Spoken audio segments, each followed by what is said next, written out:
সামান্য ঠান্ডা লেগে গলা বসা থেকে আজ মৃত্যুর মুখে রংপুরের কালীকান্ত।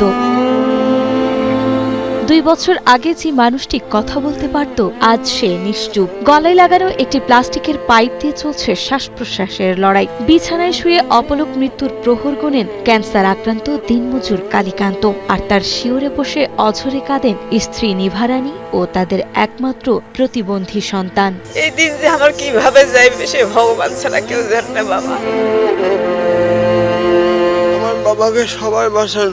রংপুরের মিঠাপুকুর উপজেলার পায়রাবন্দ ইউনিয়নে একসময় হাসি খুশি পরিবার ছিল কালীকান্তের। সুস্থ স্বাভাবিক জীবন কাটানো কালীকান্তের সবকিছু বদলে যায় হঠাৎ একদিন কণ্ঠস্বর বসে যাওয়ার মধ্য দিয়ে। গ্রাম্য চিকিৎসক থেকে শুরু করে রংপুর মেডিকেল এবং শেষমেশ ঢাকা মেডিকেলে বায়োপসি রিপোর্টের পর ধরা পড়ে তার গলায় বাসা বেঁধেছে মরণ ব্যাধি ক্যান্সার। এরপরেই শুরু হয় জীবনে ভাঙনের খেলা। আর এই খেলায় গরু ছাগল বিক্রি আর সহায় সম্বল সব শেষ করে বর্তমানে পুরোপুরি নিঃস্ব হয়ে পড়েছে পরিবারটি। কিন্তু যন্ত্রণার শেষ আজও হয়নি। বর্তমানে গলার ভেতরে ট্র্যাকিওস্টমি টিউব বসিয়ে কোনো মতে তার শ্বাস প্রশ্বাস সচল রাখা হয়েছে। গলা বসে যাওয়ার পর আস্তে আস্তে শ্বাসের সমস্যা হয়ে গেছে। মেলায় চিকিৎসা পাতি করছি, ভালো হয়নি। পরে রংপুর নিয়ে গেল, রংপুর নিয়ে গিয়ে হয় যে ক্যান্সার ধরা পড়ে। ঘুম হয় না, ঘন্টায় যে এই জায়গায় ডোরব ধামা নাগে 10 ফুটা করি।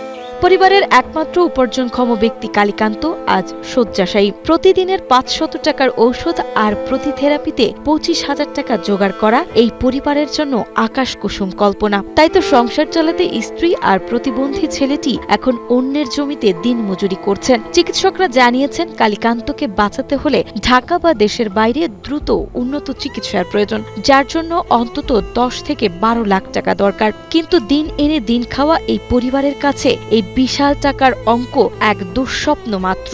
একটা থেরাপি হলো 25,000 করে টাকা নেবে। দিনে ঔষধ খায় 500 টাকার।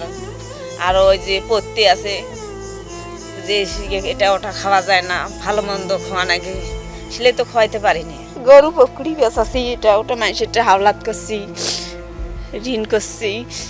দ্রুত উন্নত চিকিৎসা করাতে না পারলে অকালে নিভে যাবে এই সংগ্রামী মানুষটির জীবন প্রদীপ। অসহায় পরিবারটি এখন সমাজের বৃত্তবান ও মানবিক মানুষদের সাহায্যের অপেক্ষায় দিন গুনছে। আপনার সামান্য একটু সহানুভূতি বা আর্থিক সহযোগিতা ফিরিয়ে দিতে পারে একটি বাবার প্রাণ এবং রক্ষা করতে পারে একটি নিঃস্ব পরিবারকে। আমার বাবার ক্যান্সার হয়েছে, বাবার অনেক কষ্ট হয়, সবাই আমার বাবাকে বাঁচান। গ্রামবাসীর সবার কাছে আমরা হাত জোর করছি, সরকার জানি দেয়, গ্রামবাসী সবাই জানি সাহায্য করে।